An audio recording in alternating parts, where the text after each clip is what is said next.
Hi, and welcome back to another day of our Lent devotions.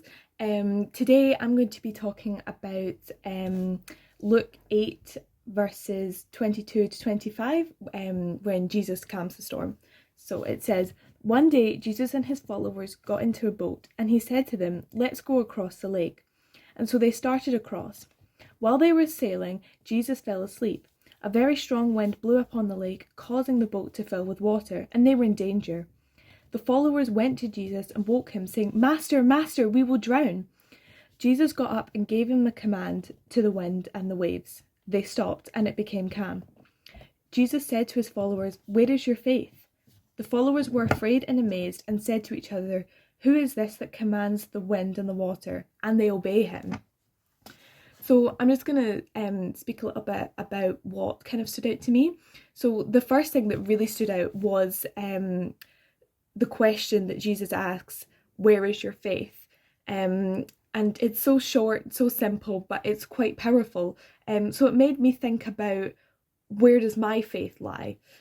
So I did what any teenager would do, and I googled the definition of faith, and it quite simply said complete trust or confidence. So who do we have complete trust or confidence in? Is it Jesus? Is it the media? Is it politicians? During this time it can be quite difficult to define where our faith lies. So it really reminded me to always have faith in God. This is a very short passage, but it's a very famous one. But it just reminded me to always have faith in God, because he always has control over everything. And the next thing that really stood out to me is just how Jesus only speaks twice. The first thing he says is, "Let's go across the lake." He says that and everyone follows him.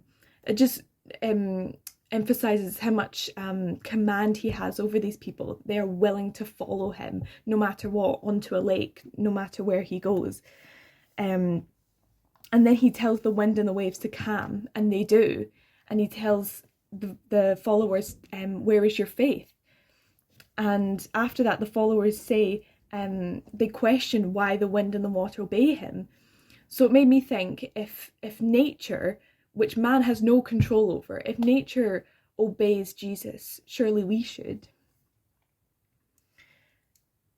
So that left me with a challenge that I thought, I decided to challenge myself to obey God during this time of Lent. And I know we always should, but sometimes it can be difficult to remind ourselves to always obey God and follow God. So one thing that I decided I'm going to do is that all throughout Lent I'm going to read a Bible passage or a part of the Bible every day, which I know is something I should be doing, but it's not. So I'm deciding to obey God and step out and do that. So that's what really stood out to me, is just how simple of a command Jesus gave and everyone listened.